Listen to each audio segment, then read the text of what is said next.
네, 여러분 안녕하십니까. 덕꿀입니다. 오늘도 여전히 화요일 저녁에 인사를 드리게 됐습니다. 오늘 한올이 좀 빠졌죠. 네, 당연한 수순이었습니다. 마이너스 한 4% 정도 선에서 마감을 한 것 같은데요.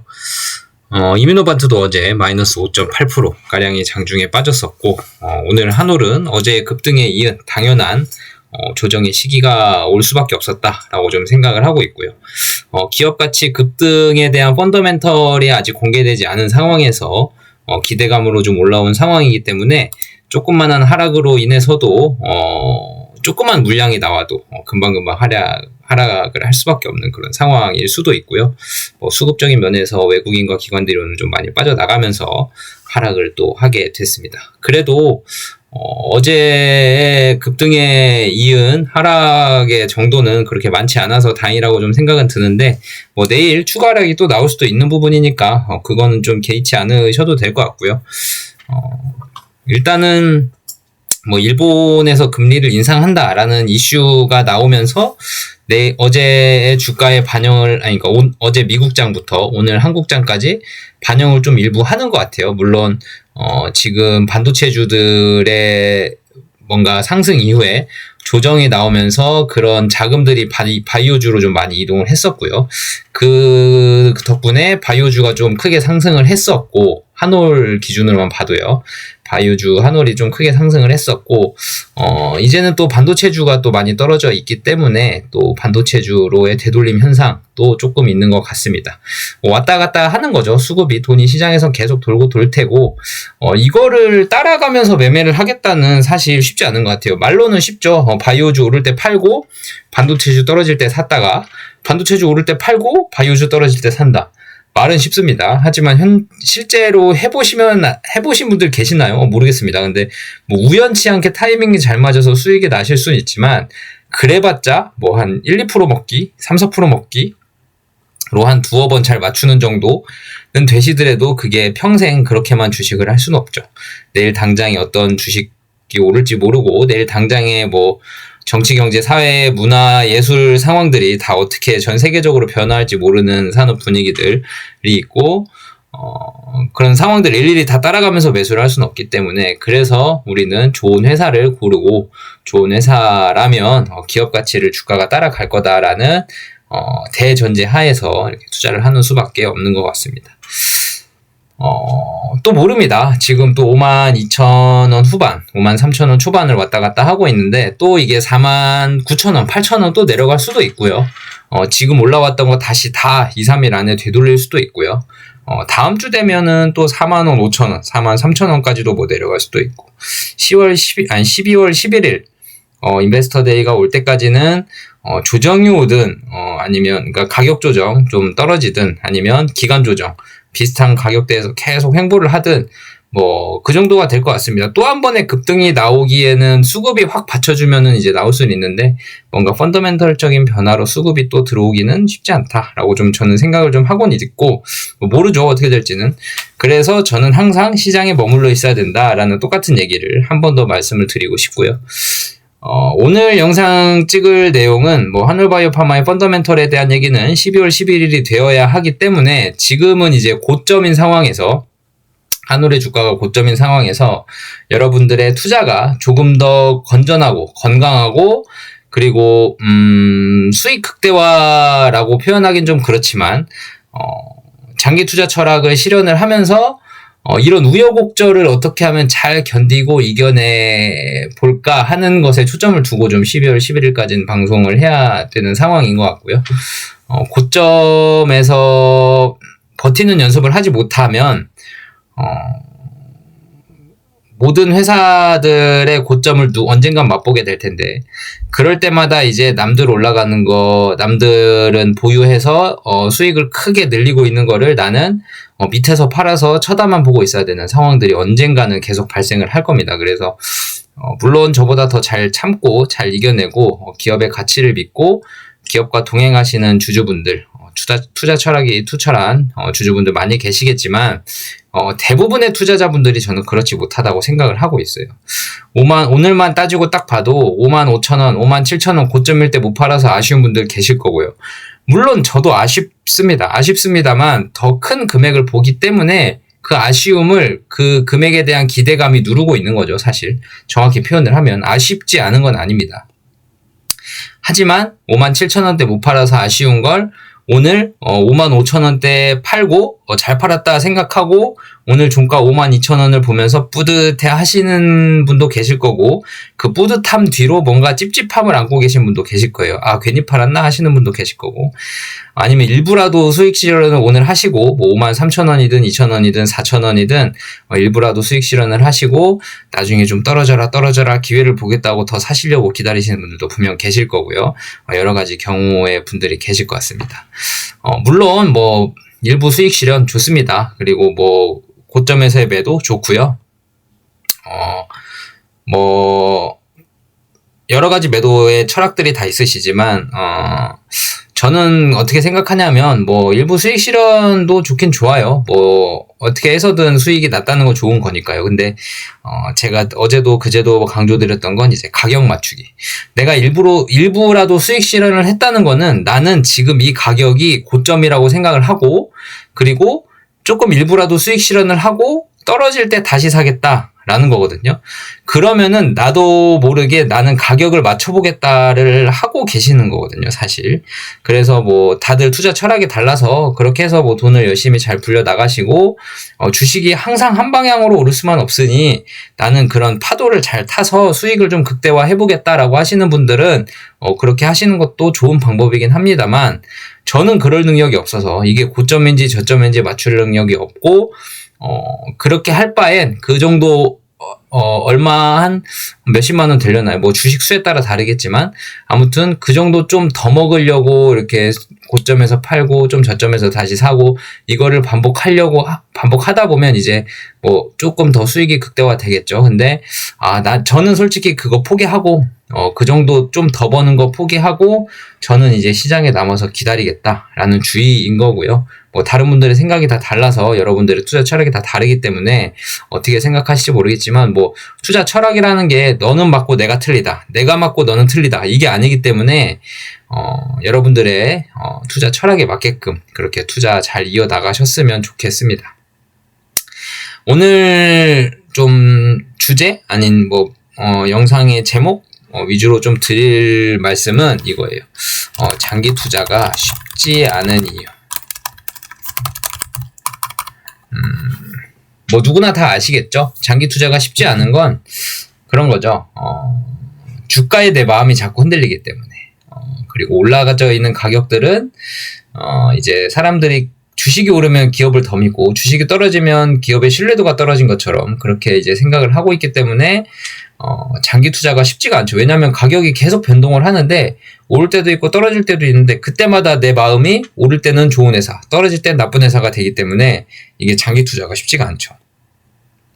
그리고 또 한 가지, 가장 제가 요즘에 드는 생각은 요즘 장기 투자를 해야 된다 하는데 정말 쉽지 않은 부분 중에 하나가 뭐냐면 정보가 너무 많답니다. 정보가 너무 많다.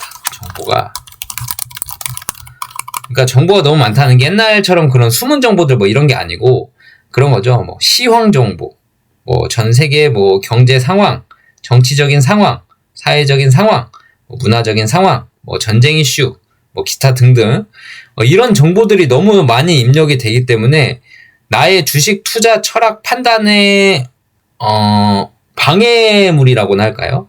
기업에만 집중을 하는 투자를 해야 되는데 그런 기업에만 집중을 하는 투자를 하기에는 너무 많은 정보들이 내 뇌 속에 입력이 됩니다. 환율이라든지 아니면 뭐 반도체 산업, 바이오 산업, 뭐 여러 기타 등등의 산업들, 그런 산업들에 대한 잔바람들, 잔지식들이 자꾸 막 들어오기 시작하면서 내가 이 회사에 투자를 하고 있다는 생각을 잠시 망각하는 순간이 생겨버려요.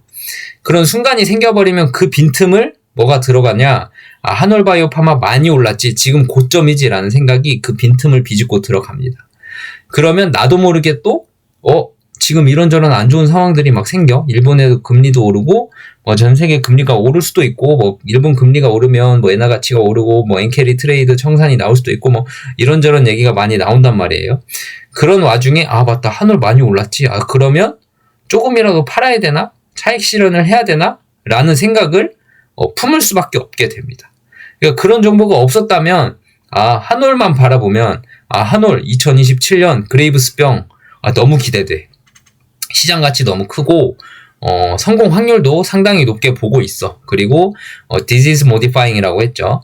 질병 수정 치료 방법 정도까지 거론이 된다. 그러니까 자가 면역 질환이라는 게 평생 관리하면서 살아야 되는 줄 알았는데 바토클리맙 임상 데이터를 보면 그레이브스병에 대한 증상이 그러니까 ATD 항갑상선 약물을 투여받고도 치료가 되지 않아서 고통받는 환자들이 바토클리맙이라는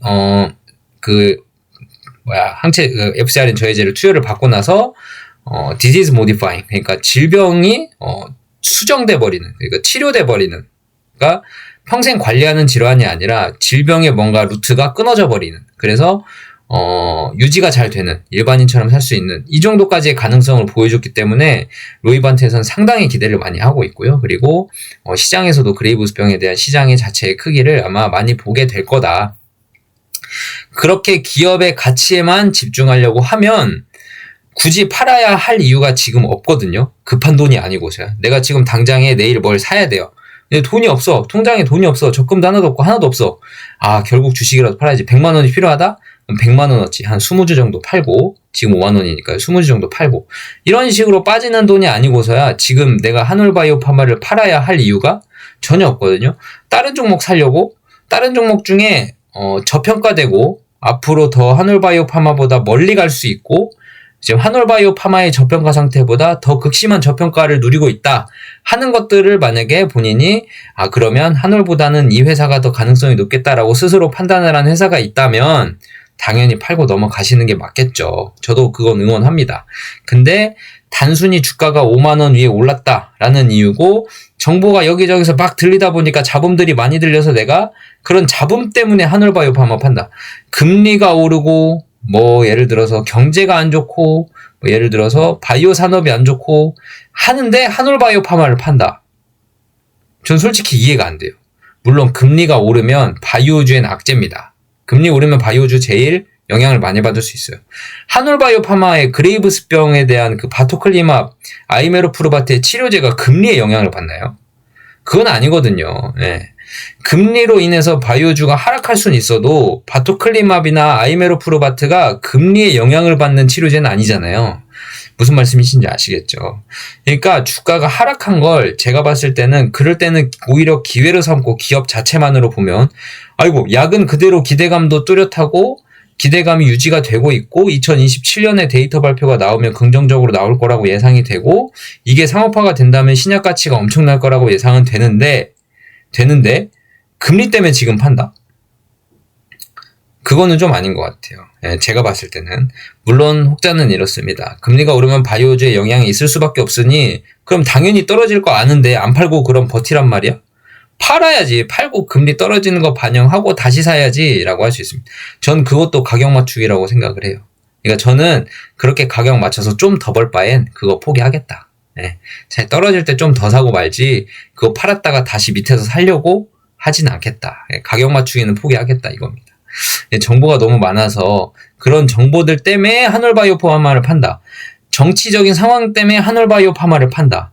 경제적인 상황 때문에 한올바이오파마를 판다. 내가 들고 있는 종목이 한올바이오파마여서 그렇지 그리고 한올바이오파마가 올라서 그렇지 올라 있어서 그렇지 만약에 한올바이오파마가 마이너스 30%면 정치적인 이슈 때문에 한올바이오파마 파시겠습니까? 여러분들? 안 파실 거잖아요. 마이너스인 거 잘 손절 안 치시잖아요. 그쵸? 그러니까 올랐다는 이유만으로 그러니까 정치적인 상황, 경제적인 상황이 지금 안 좋게 흘러가는데 한올바이오파마가 지금 내 계좌에서 플러스라는 이유만으로 이걸 팔아버려야 된다? 이거는 사실 좀 이게 투자에 대한 본질에서 좀 많이 동떨어진 판단에 대한 행동인 것 같습니다. 그래서 물론 각자의 스타일이 있어서 다들 응원하고 다 잘 되셨으면 좋겠습니다. 주식시장이 제로섬 게임도 아니고요. 돈을 다 같이 벌면 다 같이 벌 수 있는 시장이고요. 누군가가 잃어야 누군가가 돈을 버는 시장은 아니기 때문에 주식이라는 거 본질 자체가 그렇기 때문에 만약 예를 들어서 평단이 3만 원인데 주가가 5만 원 가 있으면 다 돈 번 거잖아요. 평단이 다 3만 원이에요. 근데 주가가 5만 원 갔어요. 그럼 100% 다 수익이잖아요. 그죠? 손해본 사람 아무도 없잖아요. 제로섬 게임이 아니잖아요. 누군가 손해를 봐야 누군가 따는 이 시장이 아니기 때문에 여러분들 그렇게 장기 투자를 하실 때 뭔가 그 기업의 가치의 본연에 따라서 본인이 멀리 들고 가신 만큼 멀리 또 먹을 수 있는 겁니다. 그렇기 때문에 기업의 본연의 가치를 좀 보셨으면 좋겠고요. 그리고 요즘 장기 투자가 쉽지 않은 이유 두 번째로는 하나가 뭐냐면 제가 생각하기엔 요즘 트렌드라고 할까요? 트렌드? 저는 트렌드의 영향도 좀 있다고 봐요. 그러니까 너무 산업이 확확 바뀌어요. 그러니까 이게 사실 기업은 그렇게 펀더멘털이 확확 바뀌진 않거든요. 그러니까 예를 들어서 AI 사이클도 지금 얘기가 나오고 있잖아요. 삼성전자 많이 올랐잖아요. AI의 이 산업의 변화의 트렌드가 확확 바뀌진 않을 겁니다. 근데 주가는 막 미리 확 올랐다가 좀 다시 쭉 빠졌다가 다시 확 올랐다가 막 그러잖아요. 주가의 반응은 상당히 커요. 그렇기 때문에 요즘 트렌드가 그리고 거래하기가 너무 쉬워졌어요. 거래하기가 핸드폰만 키면은 거래를 다 할 수 있기 때문에 거래하기가 너무 쉬워졌고 그리고 또 수많은 종목 정보들이 나에게 막 쏟아져 와요. 주변 지인들이든 뭐 뉴스든 뭐 아니면 뭐 신문이든 뭐든 언론 매체든 모든 주식 방송이든 뭐 유튜브든 이런 건 정보들이 너무 많이 쏟아져 와서 나의 결정에 혼란을 느끼게 합니다.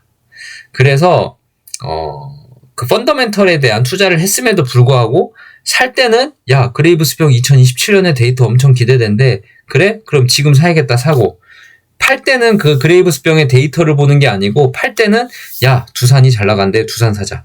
야 한국전력 잘 나간대 한국전력 사자. 야 삼성전자 잘 나간대 삼성전자 사자. 그러면 한올 팔아야지.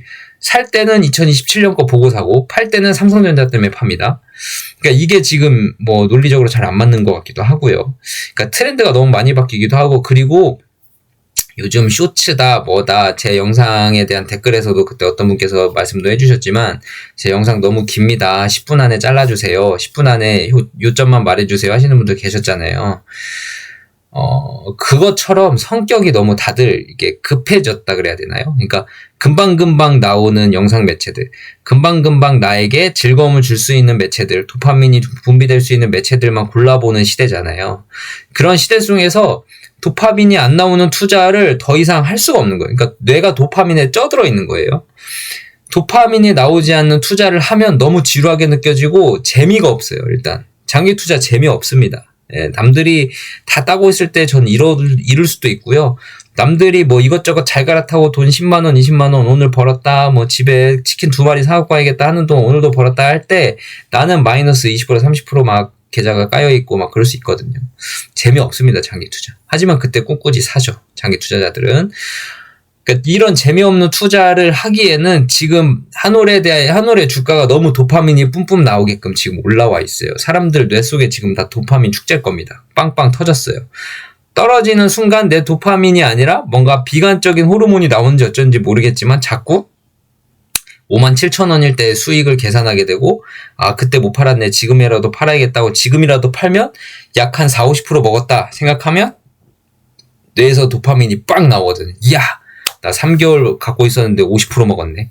잘 팔았다. 근데 그렇게 파는 날은 꼭 그렇게 한 번으로 안 끝나는 사람들이 있어요. 10주만 팔아야지 하고 10주를 딱 팔았는데 그럼 도파민이 빵 나오거든요. 그럼 주가가 좀 더 떨어져. 예를 들어서 55,000원에 10주를 팔았는데 54,000원이 됐어. 그러면 좀 더 떨어졌네. 더 떨어질 것 같은데 20주만 더 팔아야겠다고 팔아요. 그게 왜 그러냐면 10주 팔았을 때 도파민을 내가 확 기억을 해서 기분이 너무 좋아서 주가가 떨어졌음에도 불구하고 이성적으로 판단을 못하고 그 도파민 때문에 20주를 더 팔아서 뭔가 도파민을 더 계속 요구를 하는 거예요, 뇌에서. 저는 손가락이 그렇게 움직이고 있고.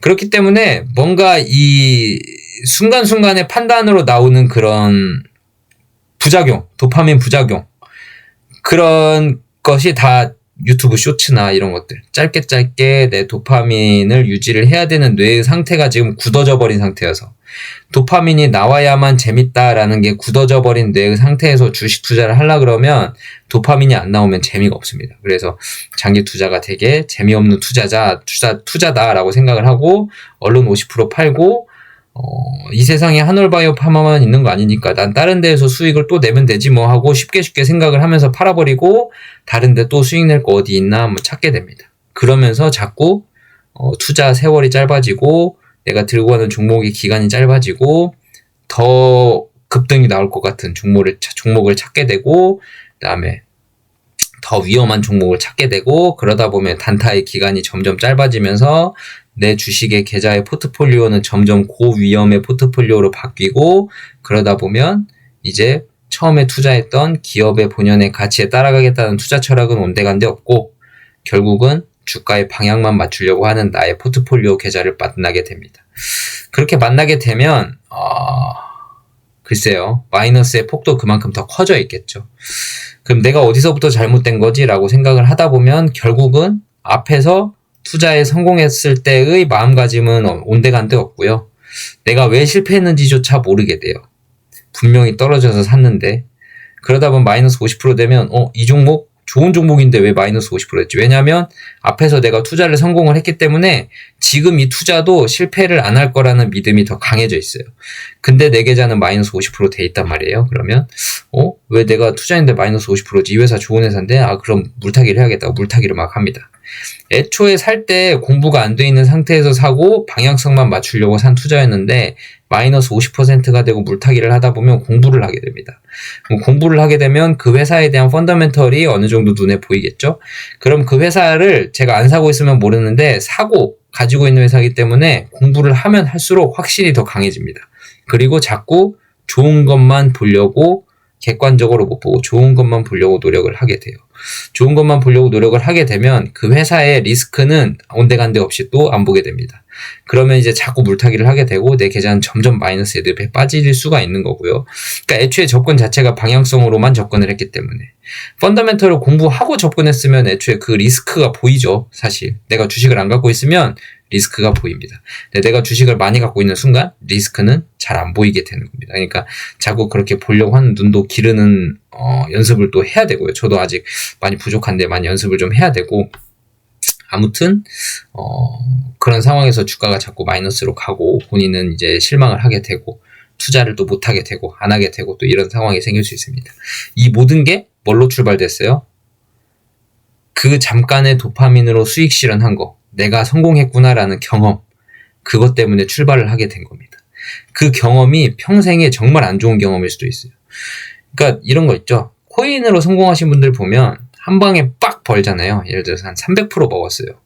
이만한 투자처가 없거든요. 뭐 한 달 만에 300% 먹었다 쳐봅시다. 1억이 3억 됐어요. 이만한 투자처가 없어요. 코인 안 하는 사람들 바보로 보입니다. 바보로.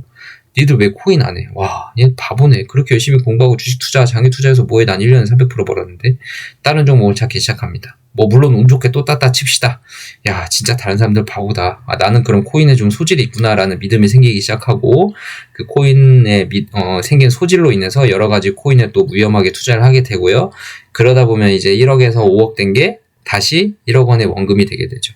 그때쯤 되면 내 실력이 이게 아닌데, 이번 1억은 다시 잘 굴려봐야겠다 하고 코인을 벗어나야 되는데 다시 코인 시장에 더 적극적으로 뛰어듭니다. 열심히 더 공부해서 뛰어들어요. 근데 예상처럼 다시 하락을 맛보게 되죠. 결국은 하락해야 끝난다는 거예요. 결국은 하락해야. 그러니까 그렇게 단타성, 도파민성 투자를 하게 되면 결국은 하락해야 끝납니다. 그 말은 가격 맞추기를 하게 되면 결국은 내가 손해를 봐야 끝납니다. 제가 지금 한올바이오팜을 안 팔고 있는 이유, 장기 투자가 쉽지 않은 이유, 그래도 장기 투자를 제가 추천하는 이유, 어렵지만 추천하는 이유 뭔지 아시겠죠? 지속 가능한 투자를 하려면 그런 언젠간 도파민의 늪에서 빠져나와야 됩니다. 그러려면 정보가 너무 많은 것도 걸러듣고 이 기업만 바라볼 줄도 알아야 되고요. 트렌드가 자꾸 그런 유튜브 쇼츠나 금방금방 나에게 즐거움을 줄 수 있는 그런 컨텐츠들에 중독되어 있는 나의 뇌를 깨버릴 수도 있어야 돼요. 장기 투자 쉽지 않습니다. 아무튼 오늘은 좀 장기 투자 쉽지 않은 이유에 대해서 말씀을 좀 드렸고 공감이 가시는 부분이 있으셨으면 좋겠네요. 여러분들 제 주주분들, 제 그 유튜버 구독자분들께서는 그러시지 않을 거라고 믿지만 오늘 아마 좀 많이 흔들리셨던 분들이 계실 수 있을 것 같아요. 네. 그래서 조금 이제 도움이 조금이라도 되셨으면 하는 바람에 이런 영상을 찍게 됐고요. 오늘 영상 이것으로 마무리하겠습니다. 좋아요, 구독하기 꼭 눌러주시고 댓글 한마디씩 꼭 달아주시면 저에게 큰 힘이 됩니다. 그리고 지난번 영상에서도 제가 말씀을 못 드렸네요. 슈퍼땡스 보내주신 분이 또 계십니다. 은독수리님과 제이콜리님, 두 분께서 이제 보내주셨는데, 은독수리님도 매번 저에게 이렇게 한마디씩 좋은 말씀 해주시면서 슈퍼땡스를 보내주시고요. 제이콜리님께서도 항상 본인의 투자 철학에 대한 생각들 말씀해 주시더라고요. 제이콜리님은 그래도 단타를 조금 하시네요. 따로 계좌를 해서 결국은 뭐 장기 계좌가 훨씬 수익률이 좋다고 증명까지 해주시면서 바이오는 적정 주가를 맞추어가며 투자하기보다는 임상 결과가 진행됨에 따라 회사 가치가 올라가는 것을 계속 기다리는 게 더 좋은 투자라고 생각합니다. 라고 해주셨는데, 맞습니다. 예, 제이콜님도 맞는 말씀입니다. 투자 철학에 대한 내용도 좋고요. 감사합니다. 좋은 말씀 감사드리고요. 은독수리님께서도 뭐 제가 훌륭한 멘토링이라고 하셨는데, 제가 그 정도까지는 아닌 것 같고요. 극찬 감사드립니다. 파킹 물량 계속 끌고 가보겠습니다. 라고 하셨는데, 같이 한번 가보시죠. 은독수리님. 감사합니다. 그리고, 다른 분들은 다 감사합니다 해주신 분 많고요. 그리고 황땡탕님께서 1대1로 이뮤노반트의 기업가치, 환호바이오 파마의 기업가치가 2대1이 아니라 1대1이어야 된다고 하셨는데, 임상 비용이나, 마일스톤, 일본, 중국 산업 다 제가 같이 평가를 한 금액이 2대1인 겁니다. 오해 안 하셔야 될 것 같아요. 예, 그런 거 다 포함해서 2대1입니다. 그래서 일본도 있으니까 2대1이 넘어야 된다, 1대1 정도 돼야 된다, 이거 아닙니다. 중국이랑 일본의 시장을 합쳐봤자 유럽, 미국에 한 몇 프로 되지도 않아요. 그렇기 때문에 일본, 미국 시장을 따로 덧대서 더 가치를 매겨야 된다는 아니고요. 제가 봤을 때는 그런 중국, 일본 시장까지 다 합쳤을 때 이뮤노반트 시가총액의 딱 절반 정도가 한올의 시가총액이다라는 거 좀 정정해서 말씀을 좀 드리고 싶고요. 물론 가치 산정 방식은 여러 개가지가 있기 때문에 황땡탕님께서 말씀하신 부분도 맞을 수도 있습니다. 그건 이제 가봐야 알겠죠. 예, 만약에 더 가면 좋고요. 그건 저도 좋습니다. 1대1 되면 저도 좋죠. 예, 1대1 됐으면 좋겠습니다. 개인적인 심정으로는. 네, 그런 내용이고요. 아무튼 그리고 김땡식님께서 지금 외인비 중에 한 4% 되는데 옛날처럼 8에서 10% 보유하면 주가는 어느 정도일까요? 라고 질문을 해주셨는데, 그거는 제가 잘 모르겠습니다. 왜냐하면 기관이 같이 매집을 하면 엄청 멀리 갈 수도 있고요. 기관이 매집 안 하고 외국인만 매집한다 그래서 주가가 막 엄청 오르고 그러진 또 않을 거기 때문에, 그리고 외인이 한 8%, 10% 정도 보유하면 제가 딱 얼마 정도다라고 하기가 좀 그런 게, 외인이 언제 들어올지 몰라서, 예를 들어서 좀 저평가일 때, 예를 들어서 4만원 밑에 좀 4만원 정도에 떨어져 있을 때 막 들어와서 살 수도 있는 거고, 만약에 한 7, 8만원 될 때까지 안 사다가 7, 8만원 됐을 때 막 살 수도 있는 거고, 그렇기 때문에 이게 얼마가 딱 된다라고 표현하기는 좀 그렇고요. 근데 외국인들이 지금 많이 안 들고 있는 건 맞다. 예, 펀더멘털이 나중에 분명 좋아질 것임이 확실한데도 불구하고 거의 바이오가 리스크가 있고 임상 실패 리스크가 있긴 하지만, 그래도 펀더멘털이 좋아질 거라는 가능성이 높음에도 불구하고 외국인들이 지금 많이 보유하지 않고 있는 건 확실합니다. 기관도 마찬가지입니다. 그래서 저는 더 좋은 상황이다라고 보고 있는 거고요. 매번 말씀드렸죠. 지난번 댓글은 이렇게 정리를 하고요. 영상 이것으로 마치겠습니다. 좋아요, 구독하기 눌러주시고 댓글 한마디라도 달아주시면 감사하겠고요. 그리고 슈퍼땡스 언제든지 환영합니다. 매일 평일 밤늦게 퇴근하고 와서 영상 찍는 너가 가엾다 하시는 분들 조금씩 후원해 주시면 너무 감사하겠고요. 주말 평일 가릴 거 없이 참 너도 징그럽다 하는 분들 조금씩 보내주시면 감사히 감사한 마음으로 겸손하게 잘 받고 더욱더 열심히 하는 너꼬리 되도록 하겠습니다. 너무너무 감사드리고요. 편안한 밤 되시고, 내일은 한올 주가가 다시 57,000원 전고점을 돌파하기를 기도하면서 푹 자도록 하겠습니다. 감사드립니다. 다음 영상에서 뵙도록 하겠습니다.